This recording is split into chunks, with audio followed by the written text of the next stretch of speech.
అవసరానికి డబ్బు తీసుకుని తిరిగి ఇవ్వకుండా వృద్ధ దంపతుల్ని వేధిస్తున్నాడు ఓ టీడీపీ నాయకుడు.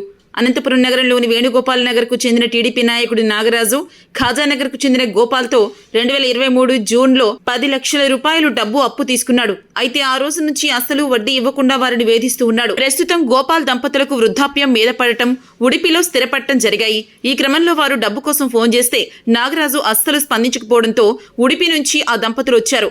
మీడియా ముందు తమ ఆవేదనను వ్యక్తం చేశారు. డబ్బు తీసుకుని ఎన్నాళ్లైనా చెల్లించకుండా రేపు మాపు అంటూ దాటవేస్తున్నాడన్నారు. గత కొన్ని రోజులుగా కనీసం ఫోన్లు కూడా ఎత్తడం లేదన్నారు. అందుకే పోలీసులే తమకు న్యాయం చేయాలని టీడీపీ నాయకుడు నాగరాజు నుంచి డబ్బు తిరిగి ఇప్పించాలని వారు వేడుకుంటూ ఉన్నారు. మేము ఉడిపిలో ఉండేది. ఉడిపి నుంచి డబ్బులకు వేణుగోపాల్ నగర్ లో ఉన్న నాగరాజు టీడీపీ దాంట్లో రాజకీయాలు ఉన్నాడు. పెళ్ళము రాజకీయాలు ఉంది.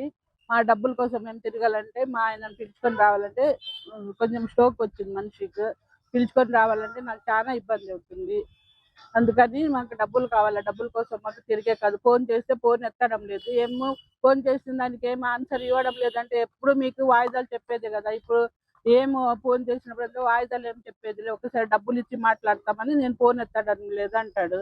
దానికోసం మేము చాలా ఇబ్బంది పడుతున్నాం సార్. నా సెప్టెంబర్ ఇప్పుడు వచ్చే సెప్టెంబర్ వస్తే 4 ఏళ్ళు అవుతుంది. దాంట్లో 10 లక్షలు ఇచ్చినాడు. 10 లక్షలు రావాలా అంత అయిపోయింది సార్. ట్రాన్స్ఫర్ నోటీస్ రాసి ఇచ్చినారు. 10 లక్షలకు 5 లక్షలకు 2 రాసి ఇచ్చినాడు అంటాడు. మీది పూల పెట్టి ఇస్తాను నేను డబ్బులు, మీ డబ్బులు ఏం బాకీ పెట్టుకొని నేను అంటాడు. అది ఎప్పుడు ఇస్తాడనేది మేము ఎన్నిసార్లు తిరగాల. ఫోన్ చేస్తే ఎత్తే మాకు కొంచెం ధైర్యం వస్తుంది. ఫోన్ చేస్తే ఎత్తడం లేదు.